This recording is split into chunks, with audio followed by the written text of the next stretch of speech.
मित्रों, कभी कभी संघ के लोगों के विषय में बहुत जानकारी न होने के कारण उनकी जीवन की जो ऊंचाइयां हैं उसको समझ पाना बहुत मुश्किल होता है और कभी कभी तो एक आध बार जानने के बाद भी रजिस्टर नहीं होती है। मुझे स्मरण है, परम पूज्य डॉक्टर हेडगेवार जी की जन्म शताब्दी का समारोह हो रहा था। तब जो लोग हमारे वैचारिक विरोधी हैं उन लोगों ने एक बहुत बड़ा अभियान चलाया था और वो लगातार लिखते थे, बोलते थे, सेमिनारों में चर्चा करते थे। देखो ये आरएसएस वाले कैसे लोग हैं, ये डॉक्टर हेडगेवार को कौन जानता था, नागपुर में भी कोई पूछता नहीं था। एक बहुत मामूली आदमी को बहुत बड़ा बना करके शताब्दी बना करके घूम रहे हैं, इस प्रकार की आलोचना होती थी। और मुझे याद है उस समय के हमारे सरसंघचालक परम पूज्य रज्जू भैया जी ने बहुत ही सटीक जवाब दिया था। उन्होंने कहा कि हमारे आलोचक जो कहते हैं कि डॉक्टर हेडगेवार जी बहुत सामान्य थे, मैं इसका विरोध नहीं करता हूं। ये सही है कि पूरी संघ व्यवस्था में समाज के भीतर से आए हुए सामान्य लोग हैं। विशेषता ये नहीं है कि ये लोग सामान्य हैं कि असामान्य हैं, विशेषता ये है कि ये सामान्य लोगों ने असामान्य काम करके दिखाया है। और जिनको सामान्य नजरों से देख सकते हैं ऐसे लोगों ने असामान्य काम किया है। मित्रों, इस सारी किताब को पढ़ने से संघ विषय में जो इतने भ्रम है उन भ्रम का निरसन पढ़ते पढ़ते हो जाएगा। बहुत से ख्याल ऐसे हैं कि संघ यानी ये, संघ यानी वो, संघ यानी दिखना। बहुत सी बातें मैंने इसमें उल्लेख किया है। संघ के लोग यानी मीडियोकर, कोई बड़े प्रभावी लोग नहीं होते। मित्र, इस किताब को पढ़ने से अंदाज आएगा कि अपने आप को खपा देने वाले लोग कितने ऊंचे थे। एक जीवन भर मित्रों, यानी एक जीवन एक लक्ष्य आमतौर पर मुश्किल होता है। मित्रों, जयप्रकाश नारायण का राष्ट्रीय स्वयंसेवक संघ के साथ संबंध आया तो संघ की बैठकों में एक परंपरा रहती है, जब परिचय करते हैं तो वो अपना संघायु बताता है कि मेरा संघायु 30 साल, मेरा संघायु 25 साल, मेरा संघायु 20 साल। तो जयप्रकाश नारायण जी एक बार संघ की बैठक में आए, बातचीत हो रही थी, तो जयप्रकाश जी जब सुनने लगे भी ये क्या बोल रहे हो आप लोग संघायु, तो उनको समझाया गया कि ये जो बताता है मेरा संघायु 30 साल, मतलब ये 30 साल से ये काम कर रहा है। और तब जयप्रकाश जी ने उस बैठक में कहा था कि आमतौर पर व्यक्ति 5 साल 7 साल में नए नए किसी न किसी कार्य से जुड़ता हुआ अपने आप रास्ता बनाता रहता है। ये बहुत बड़े आनंद का विषय है कि एक ही विचार, एक ही कार्य, एक ही कार्य पद्धति के लिए 30-30 साल तक, 40-40 साल तक लोग खपे रहते हैं। ये अपने आप में एक बहुत बड़ी बात है। मित्रों, यहां जितने जीवन है, और मेरा सौभाग्य रहा है कि परम पूज्य डॉक्टर हेडगेवार जी को छोड़ करके जितने यहां चेहरे आप देख रहे हैं, इन सब की उंगली पकड़ करके चलने का मुझे सौभाग्य मिला है।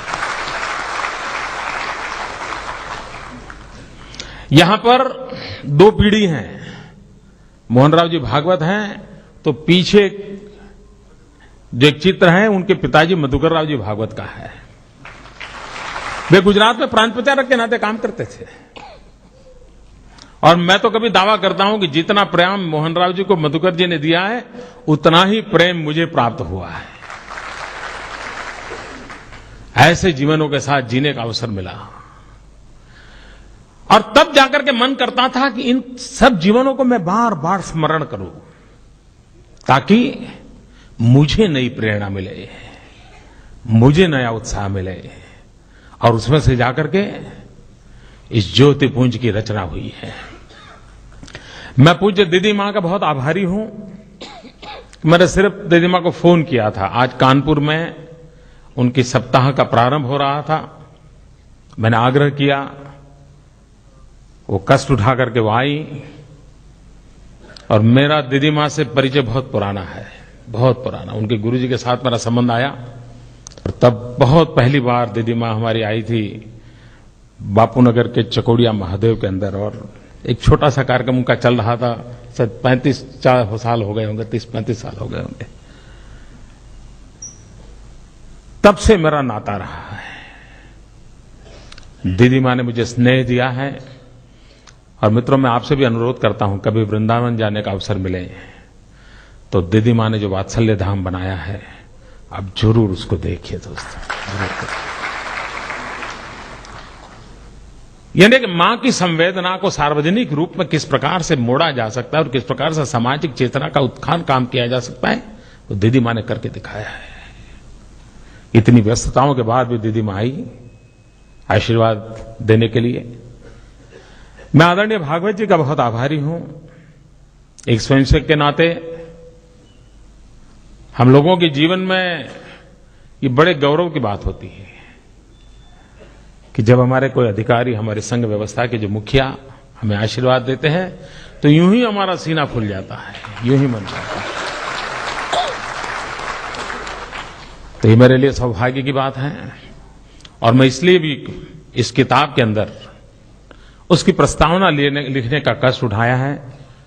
परम पूज्य सत्यमित्रानंद गिरि जी महाराज ने शंकराचार्य के पद को छोड़ करके समाज सेवा के लिए अपने आप को खपा देने वाले परम पूज्य स्वामी सत्यमित्रानंद गिरि जी, जिनके साथ भी मेरा बहुत ही गहरा अंतरंग संबंध जिसको कहें वो रहा है। मेरे जीवन में कई वर्षों से जिन संतों महंतों ने मुझे शक्ति दी, उसमें एक परम पूज्य सत्यमित्रानंद गिरि जी महाराज हैं। उन्होंने इस किताब की प्रस्तावना लिखी है। मैं आज उनको भी नमन करता हूं। उनका मौन व्रत चल रहा है, लेकिन उनके आशीर्वाद मुझे मिलते रहते हैं। मैं उनका भी बहुत आभारी हूं और मैं आप सबका भी बहुत आभारी हूं कि आप इतनी बड़ी संख्या में आए। और मैं आपसे, मुझे विश्वास है कि ज्योतिपुंज जब आप पढ़ें तो उस लेखक की तरफ मत देखना, उस लिखने वाले को भूल करके पढ़ना, उन तपस्वियों को याद करना और संघ जीवन में कैसे कैसे कस उठा करके इस महान परंपरा को, इस संघ गंगा को कैसे चलाया गया है, कितने संयम बरते गए हैं, कितने कष्ट उठाए गए हैं, कितनी व्यवस्थाएं विकसित की गई हैं। एक प्रकार से लीडरशिप ट्रेनिंग का ये भारतीय मॉडल है मित्रों, जहां उत्तम नेतृत्व समाज को देने का सामर्थ्य इस परंपरा में है। और मेरा सौभाग्य है इस परंपरा में मैं पला बड़ा हूं, ये मेरा गौरव है। और ऐसी ज्योतिपुंज किताब गुजरात के सार्वजनिक जीवन की विकास यात्रा को, संगठनों की विकास यात्रा को, गुजरात के ऐतिहासिक घटनाक्रमों के मोड़ का भी इसमें कहीं न कहीं आपको जिक्र मिलेगा। उस समय के लोग क्या सोचते थे उन घटनाओं को, उसका अनुभव आएगा। मैं फिर एक बार जिन महापुरुषों ने हमें बनाया है, हमारे जीवन को बनाया है, हर पल हमारा साथ दिया है, हमें आशीर्वाद दिए हैं, ऐसे सभी मनीषी जो मेरे पीछे जिनकी चित्र आप देख रहे हैं, मैं आज उनके प्रति फिर एक बार नमन करता हूं। ये ज्योतिपुंज आपके चरणों में देते हुए मन को एक संतोष की अनुभूति करता हूं और फिर एक बार आप सबका बहुत बहुत धन्यवाद करता हूं। धन्यवाद।